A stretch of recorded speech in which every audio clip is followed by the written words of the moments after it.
If you haven't downloaded the Zoom application, start by going to zoom.us/downloads and clicking the download button under Zoom Client for Meetings. Follow the prompts to download and install Zoom on your computer. If you are downloading Zoom from the App Store or Google Play Store, search for Zoom Cloud Meetings.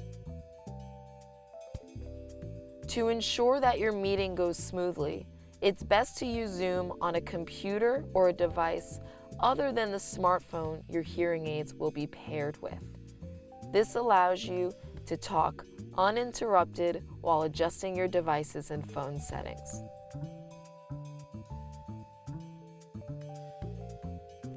Access your Lively video meeting by opening Zoom on your desktop or smart device.